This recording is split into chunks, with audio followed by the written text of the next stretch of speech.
Kyle here from All Media Reviews. Here to do makes any difference? Not really, not a lot. A little bit. It's a little too bright actually. CD A to Z.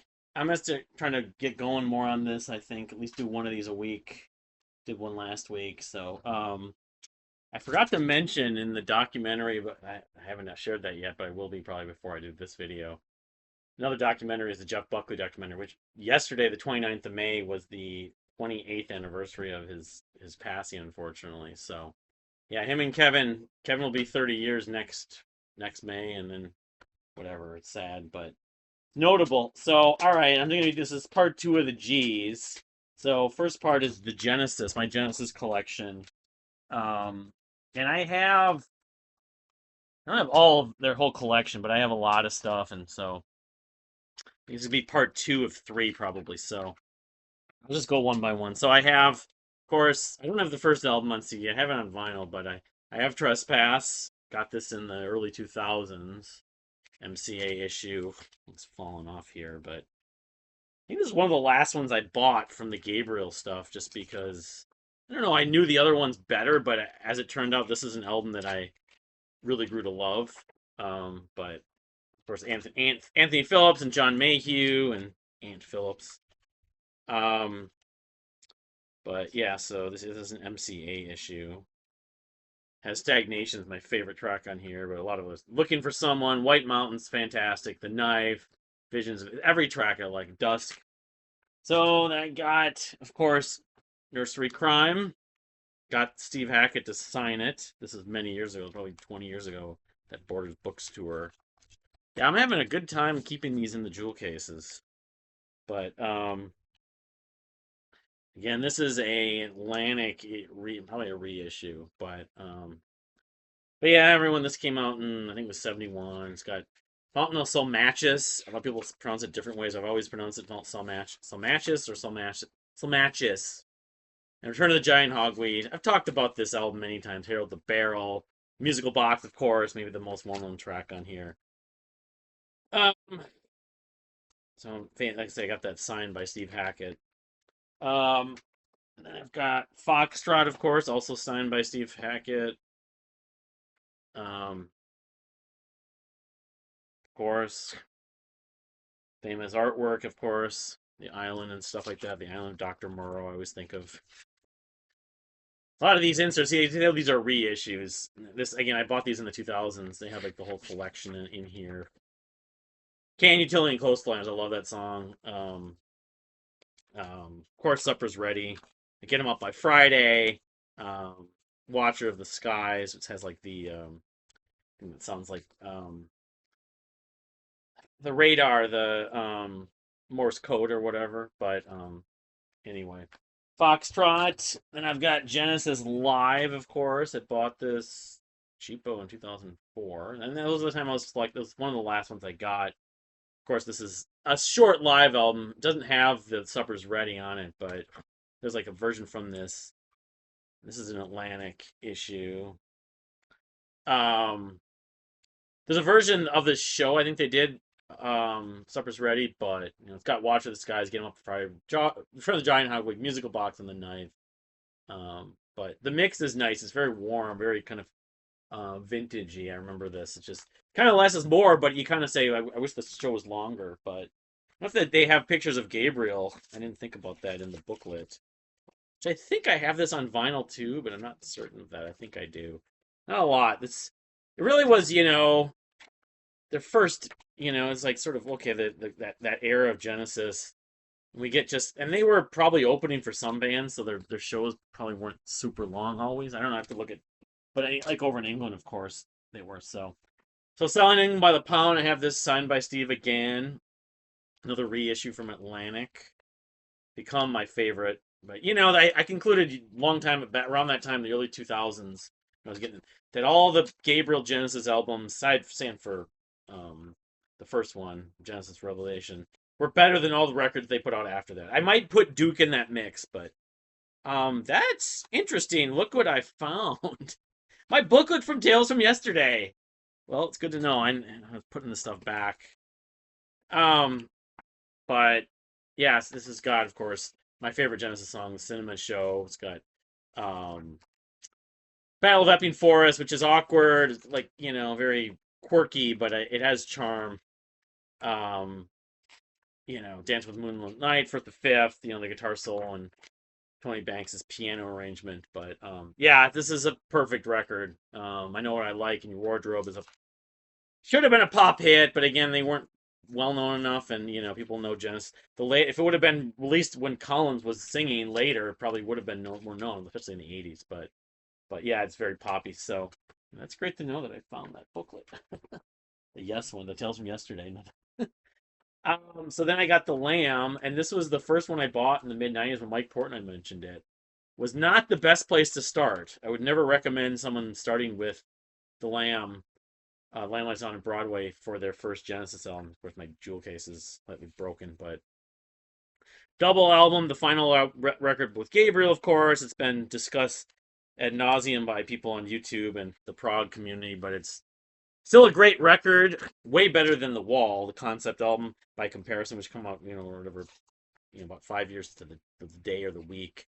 But got the whole story, which I read through once. I remember it was on an airplane. It might have been around that time. I can't remember, but again, it wasn't. I liked In the Cage, but the whole record was a little too quirky for me to appreciate right away. And I wish I had not bought this first. But Portnoy was like praising it in some article talking about it. And this is before Scenes from Memory had come out. Um, I can't remember what I read. It was He was just talking about classic prog albums in some magazine article, maybe in Metal Edge even. He said, "Yeah, Limeline's on Broadway." But yeah, I mean, it's got Back in New York City, which is Kevin's version's even greater. Um, Many songs I love, Riding the Scree, Here Comes the Supernatural, Anesthesis, The Lamia, the title track, In the Cage, of course, I mentioned, Counting Out Time.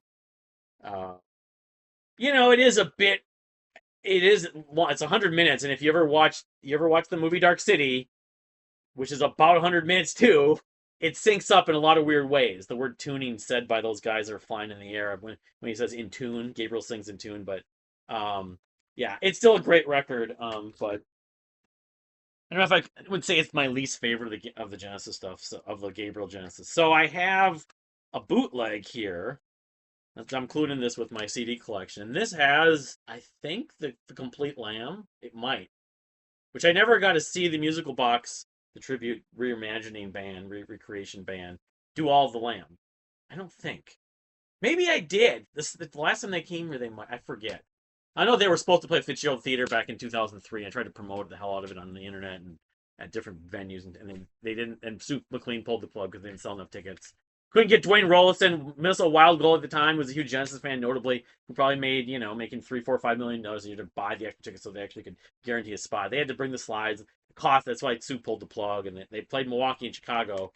They came back the one time the guy played at the Skyway Theater, and the guy that promoted it lost a lot of money and probably never happened again. But yeah, this is from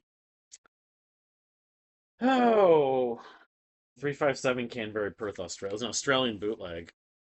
Um, Again, you can see it's not the most enhanced artwork on the disc, but generally when you have bootlegs, it's not the disc. Sometimes the disc can have some, but Supper's Ready with the Little Lost Lamb, as it's called. At least that's what they labeled it on there. Yes. And so it's like the complete Lamb, and then musical box and Supper's Ready. So, okay, here we go. All track recorded at Lakeland, Florida, January 11th, 1975, except Rainbow Theatre, London, October 20th, 1973, which Supper's Ready, I think, might have been the only part of this. So they did the musical box as an encore after they finished with it on that show. Yeah, he hadn't. I don't know if Gabriel. He had announced he left before the tour started, like right when it started, but they were still touring for the Lamb in the U.S. in 1975, in early 1975. So, but let me pull out the booklet has any more photo. No, it doesn't. But anyway, it's you have the complete Lamb live on a CD. The quality I remember being pretty good on that. So, all right. So now we go on to the post Gabriel stuff, and of course I've got Trick of the Tail, signed by Steve Hackett again. Great record. even though I mean, among the Steve Hackett period after Gabriel left, it's probably the best still. Even though it sounds the most like the Gabriel period, the most proggy. Um, but I've talked about it. But I mean, Dance on the Volcano, Entangled, Squonk. Squonk is the song I think of the most for. Ripples is a favorite. The title track, Robbery. So it's not. There really aren't any bad songs on here. I just think stylistically they were more ambitious with Gabriel, so I appreciate Gabriel's. Um, the album's more, other like I said, other than from Genesis Revelation. But no, I mean I think it's not overrated. I think it's properly rated, but I still would take all the Gabriel records over it slightly. But so that was 76, right? This is a this is again a whatever an Atco was it Atco at the time, I guess? Remaster, it's a reissue. Yeah, it was Atco as a part of Atlantic, I guess. Atco would merge with Atlantic, or Atlantic merged with Atco. Dream Theater 1, Atco 1.2. So then I have, of course, a trick of the, or a Wind and Wuthering rather, and if I'm not mistaken, yeah, this is the one of the first ones I got with the DVD. This has a DVD. This is enhanced. Yeah, and then again, Atco did more with this. Um, so it has like a little documentary. I know they're on YouTube and stuff, and I have watched them. The band members talking about this album. Of course. It doesn't take much for these. I guess that's sort of the downside, even though they're more um overall they're more durable. But Wind and Weather and DVD, it's like a live performance maybe from that tour. Yeah, interviews 2007, U.S. television bootleg. So didn't screw this up too bad, but I know I waited a while to get this record. I remember I told my friend Creighton about it. It's like I finally got Wind and Wuthering. The thing about this album is, and I've talked about this again, I think probably in the 77 video a little bit. It was 70 or 76. Both these albums came out in 76, that's right. That track, 11th Earl of Mars, sounds like it should have been on A Trick of the Tail. But otherwise, this album has always been more dreamy and kind of. It has that sort of 70s soft rock. It's not, I wouldn't call it yacht rock, but kind of dreamy moments. And also, I hear like Mew and some other bands were influenced potentially by it, but What Gorilla, Blood on the Rooftops. It's not as punchy, but it's more kind of soothing and mesmerizing. One for the Vine, but it's not nearly as highly regarded as a Trick of the Tail. But I regard Trick of the Tail as a better record, but even with the artwork, you can sort of see it has that 70s sort of feel. What does this thing say? This is a promo I got. That's what it shows. In some ways, I actually appreciate this for being different and also kind of, yeah, that particular element that I hear, especially with the vintage synths, the sort of analog synths that Tony Banks was using. So then, okay, we got Seconds Out, which of course has Bill Bruford on a little bit of it. Has the complete Suppers Ready live, which they didn't have on Genesis Live. I have this on vinyl, like 2 copies, but this is an Atlantic issue. Maybe a first pressing of it. So I think this was older when I got this used. But it's Phil doing a lot of the Gabriel stuff like First the Fifth, and I Know What I Like, The Lamb, Musical Box, but Cinema shows on here. I don't know. Some people think this is superior. I think hearing Gabriel I still appreciate that, but from a performance and a fidelity standpoint, this is a better live record. But I've probably listened to this less though.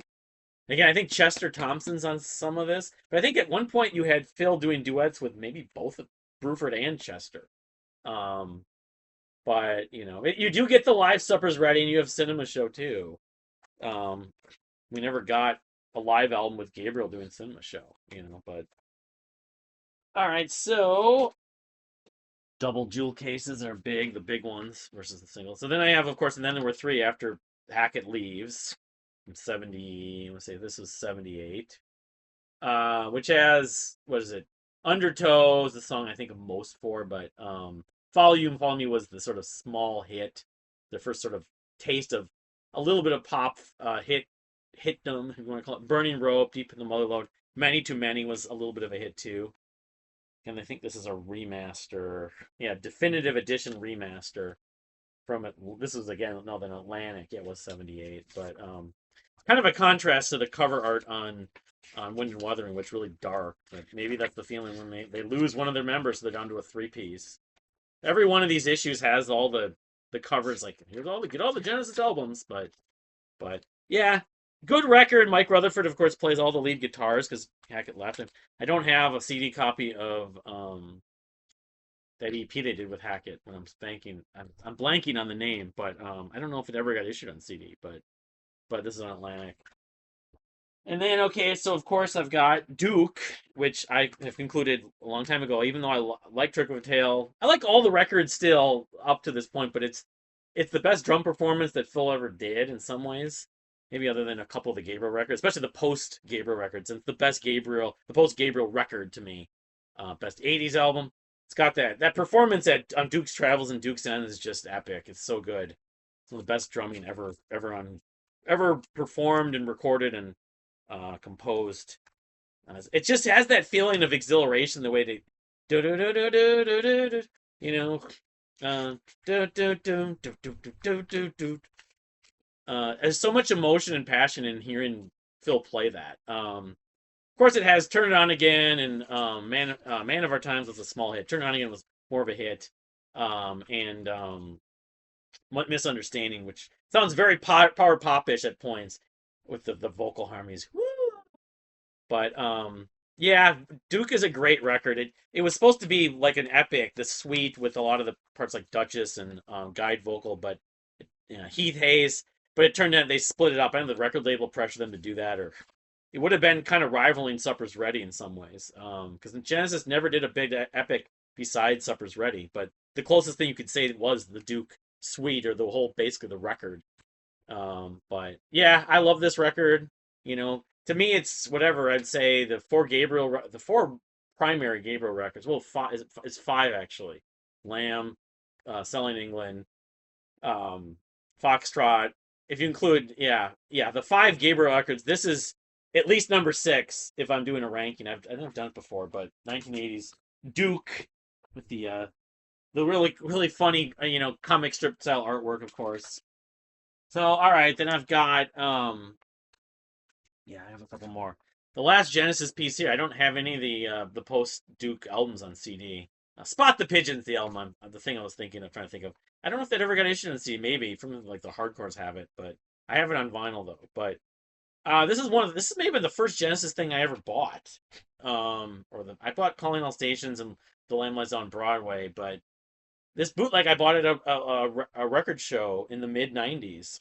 Because I was been told you should like Genesis. So Fugitives from Justice is live 1984. And it has a lot of the '80s stuff. It's almost all. It does have In the Cage. The first time I heard In the Cage. Afterglows from the '70s, of course, too. It was from Wind and Wuthering. I should know better. But it has some of the Duke stuff like Turn It On Again, Mr. And then the stuff after that, of course, Dodo, Lurker, Abacab, the title track. That's all, of course, was one of their massive hits. And Mama I Like, Illegal Alien. So, Fugitives from Justice, made in Italy, 1992. I don't know. I just bought it just on a whim. Like, I should try hearing some Genesis. The list of bootlegs are in here. It's like these Italian folks. And I don't know where this is from. If it says on the dates, I think it would.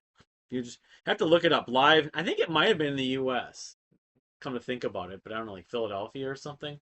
But anyway, maybe it's in the back here. Paid $10 for it, which, considering back then that was almost 30 years ago when I bought this. It was kind of pricey for a single disc, but I don't know. Well, live in Philadelphia, my bad. It wasn't Philadelphia. So, Fugitive from Justice. I have this. I think it's supposed to go like this. I think they would want Phil 84, what exact date it was, but. So, all right, that's it for Genesis. There's a couple more discs I'm going to show on this video, and then I'll wrap up the G's on the last part of the G's. My massive Gentle Giant collection, the 2 discs I have the debut album on CD. I only have a few on vinyl too. I have a few more on vinyl, but Sounds like ELP at times with weird vocals. That's I've always contended, but it's not a bad record, but not good enough for me to like, want to pursue them. I think they're still a band that I probably could like someday, but this was debut album from Gentle Giant. Came out in what was it, 70, 71, something like that. 70. I mean, the iconic artwork, kind of similar to like King Crimson, the Court of the Crimson King in some ways, with the big face on the cover, and looks very fable storybook kind of thing. There's the members, but it's not a bad record. I don't think it's as quirky and odd and out there as experimental as their stuff that would come later, of course. So then I bought at one point, and this is what I bought this in '99. December 5th, 1999 was when it was sold to cheapo, $9. I did buy Octopus. This is I think this is the U.S. I can't remember there's two different covers of Octopus. The one good one and one not so good one. The one I have on maybe I have on vinyl isn't as good, but um, kind of dark. I kind of think the other one's better actually, but yeah, this is a Line Records reissue. I think. Jeez, this is like the most unreadable thing. Like you get a headache trying to read through this. I have a seizure. 73, of course, Octopus came out. And I think, is this the album that has four knots? It does have, yeah. Which, if I pushed some stuff, I was choosing the Gentle Giant song, that would be my favorite, probably. But I don't know. They're a band that I probably am very, very guilty of never spending more time trying to really see if they'll click with. Because Kevin Gilbert, the influence on him alone. But, the booklet. Yeah, I have not watched the booklet. So then the last one I'm going to show in this video, because I think, yeah, this is the GEs, the last of the GEs. It's a band called Genghis Tron, who I was kind of getting into in the mid to late 2000s late 2000s, I was getting into sort of extreme metal and extreme music and post-hardcore. They were kind of electronic. This album is called Board Up the House. I want to say it came out like 2008 or 2009. Um, I mean, I saw them live too. I think with Baroness, they were on the same bill. It's on Relapse Records. I guess you could call them metalcore of a sort, but I think I liked about them to an extreme is they did use electronic. They had an electronic side at one point, but at some point the charm wore thin, and I decided I'm kind of done. I mean, they're I guess you might compare them a little bit to Horse the Band, but I remember the energy and the flow on this record is pretty good. I don't know. I could go back to it and my feeling might change. I don't have the faintest clue off the top of my head what they've done since. Maybe they released one or two records since, but you don't really hear about them. Of course, Genghis Tron is a play on words of the name Genghis Khan, but oops, I put this in wrong. But I want to say this was like 2008 or 2009. It's right in that period I was listening to everything I could and was just sort of because the access was going crazy, and then that's what showed. Spotify eventually showed up. And I just listened to music at work. It doesn't say the year on it. 2008. Okay, so Board Up the House. It might have been their debut album actually, but so that's it for the GEs. The second part of the Gs. I'll try to do at least third and final part. If not, yeah, like probably early next week. And then looking at what my collection shows, the H's are up next. So try to get through this by the end of the year. My estimation would be the end of the year. It might be 40 more videos, might be 30, depending on how many do per video. But and then just kind of put it to bed, and then all my CDs are done. I don't have the whole project. I just want to get through it so I can kind of move on. But thank you for watching, though, and we'll see you next time.